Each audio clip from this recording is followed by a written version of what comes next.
Hello. Thought I'd introduce our video lecture on the Russian Revolution with a little bit of Soviet national musical heritage with the Soviet national anthem there. But let's get to it because YouTube only gives me 15 minutes to get done what I need to get done.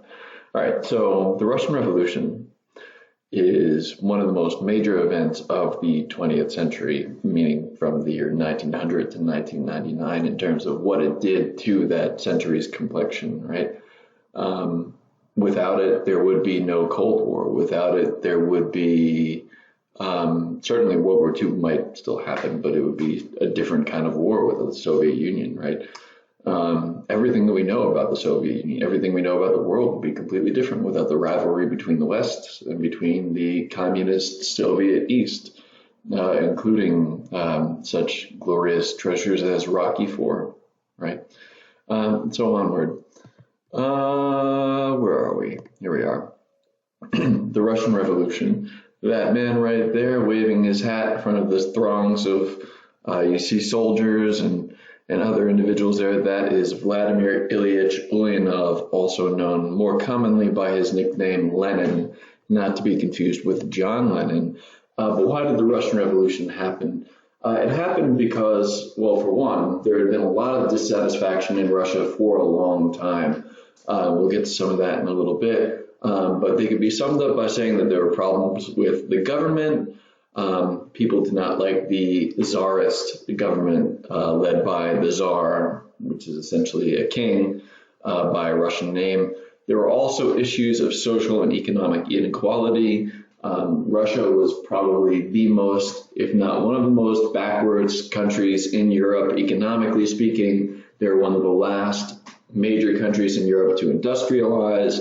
And as a result, the people there were in a bad way and at odds with their government.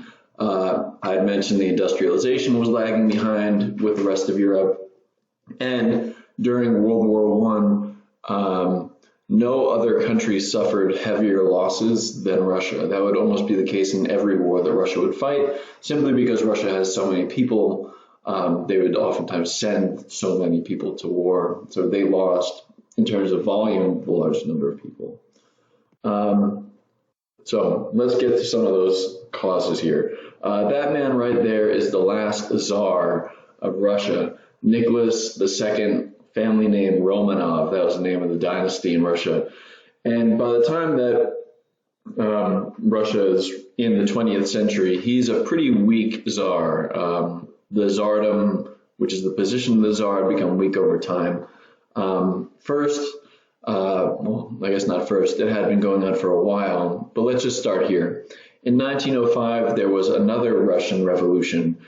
This one did not result in a communist takeover, but it did result in a new form of government being formed. People in Russia had protested some of the inequality. They had also embarrassingly lost the war against Japan. And when they protested, they were shot upon. Many hundreds of people died. And as a result, the government felt pressure to change. And they established a constitution, meaning that the Tsar could no longer rule the government by himself. The Tsar had to rule in accordance with laws written in the constitution.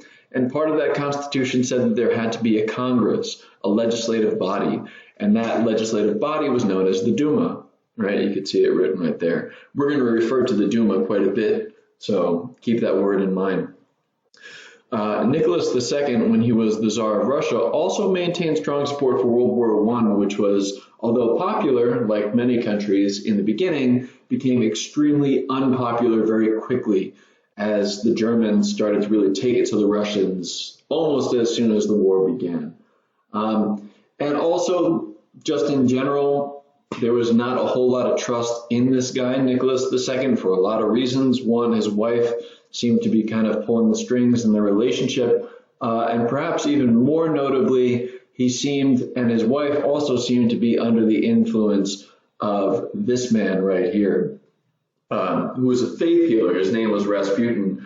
Maybe you've heard of him.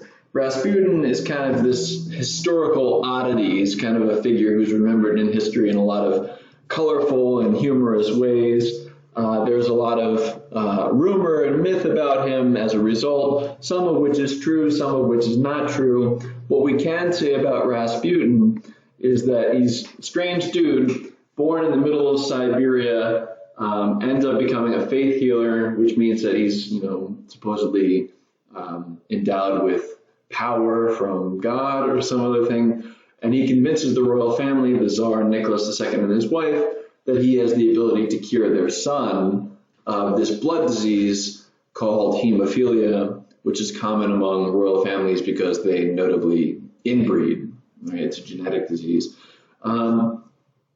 As he apparently cured or worked on curing his son, he gained influence over the Tsar and his wife, which led him to be able to control or influence who got what positions in the government.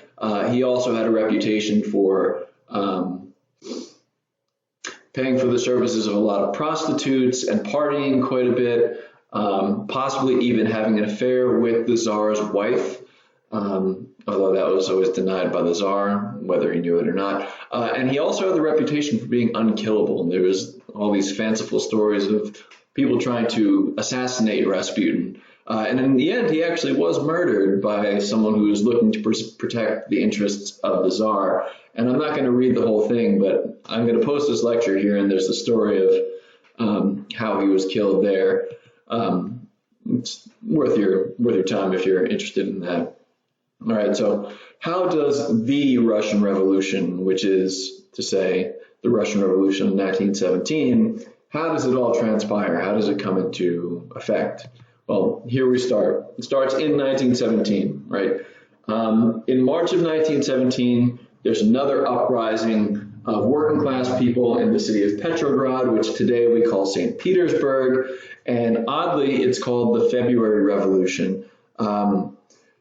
It's called the February Revolution because the Russian calendar is, or at least at that time, I'm not sure if it still is, I don't think it is.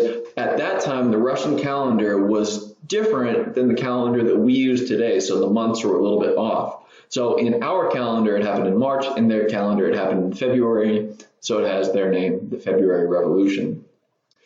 And this protest also, again, just like the 1905 revolution, led to pressure on the government to change, led to even greater pressure on the government. And on the 15th of March, 1917, the Tsar Nicholas II, we see him there again.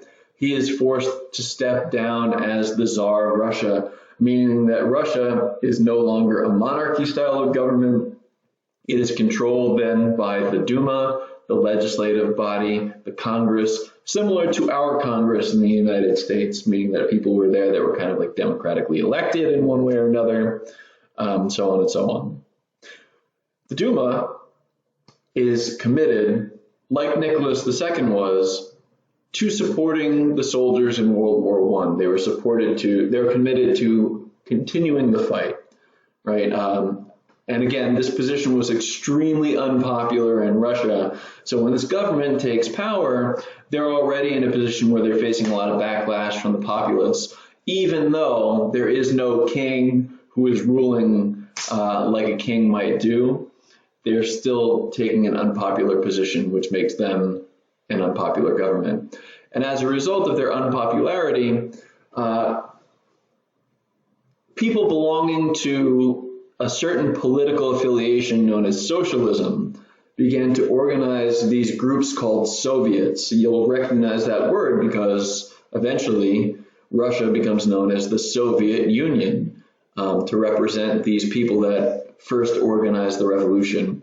But socialists began to form these organizations called Soviets, which were mostly soldiers and working class people in cities, and they started to form to challenge the Duma and eventually became powerful enough, especially in the case of the Soviet that took place or was formed in the city of Petrograd. They became powerful enough to almost challenge the Duma as a second competing government in Russia.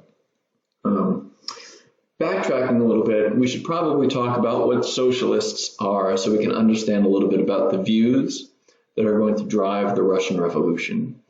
Generally speaking, socialists are people who believe that the government should have a larger role than the government, say, in the United States does, a much more substantial role, perhaps a complete role in the distribution of resources within a country, meaning things like money and land.